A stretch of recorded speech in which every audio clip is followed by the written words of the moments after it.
അപ്പോൾ തന്നെ നെജമാക്ക് മീഷോന്ന് delivery dress എത്തിയിട്ടുണ്ട്. ഇതൊക്കെ നെജമോൾ ഡ്രസ്സോടെ അൺബോക്സ് ചെയ്യും. അപ്പം നെജമോളെ ഡ്രസ്സ് നമ്മൾ അൺബോക്സ് ചെയ്യുക കേട്ടോ. ഇനി എത്ര റുപ്യമ്മോ പറ?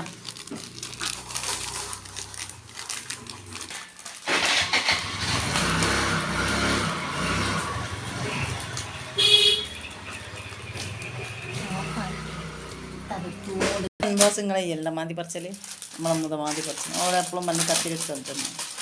അപ്പോൾ ഇതാണ് കേട്ടോ ഡ്രസ്സ് ഓർഡർ ചെയ്തതാണ് ഞാൻ. എൻ്റെ ഇതിൻ്റെ ആൾ ഇതാ മഞ്ഞക്കിളിയുടെ മൂളിപ്പാട്ടുണ്ടോ മനസ്സിനുള്ളിൽ. ഇതാണ് ഡ്രസ്സുമ്മൽ എന്തൊക്കെയോ ഉണ്ടല്ലോ. ടീഷർട്ട് കേട്ടോ ടീഷർട്ട്. നെജമോൾ ഇങ്ങനെ നോക്കണ്ട്. നെജമോക്കാണ് അമ്മ കുട്ടിക്കാട്ടാ എടുത്ത് നോക്കണം കേട്ടോ. കുട്ടിക്ക് ഇഷ്ടേക്കണ്. തലയിലിടുന്നത് സോസർ തലയിലിടുന്ന നെജമോളെ കണ്ടിക്കണം നിങ്ങൾ. സോസർ തലയിലിടുന്നു. അപ്പം മക്കളെ ഇതാ ഡ്രസ്സ് സൂപ്പറാട്ടാ. അമ്മക്ക് ഇഷ്ടപ്പെട്ട് നെജമോക്കും ഇഷ്ടപ്പെട്ട് എല്ലാവർക്കും ഇഷ്ടപ്പെട്ടു കേട്ടോ. പുതിയ ഡ്രസ്സിന് ഇട്ടാൽ പിന്നെ നെജമോളെ പരിപാടി തണ്ടാണ് കേട്ടോ. അപ്പം തണ്ടാനാണ് ഞാൻ വിളിക്കുന്നത്. അമ്മ പോവാന്ന് പറയുന്നത്. അതെ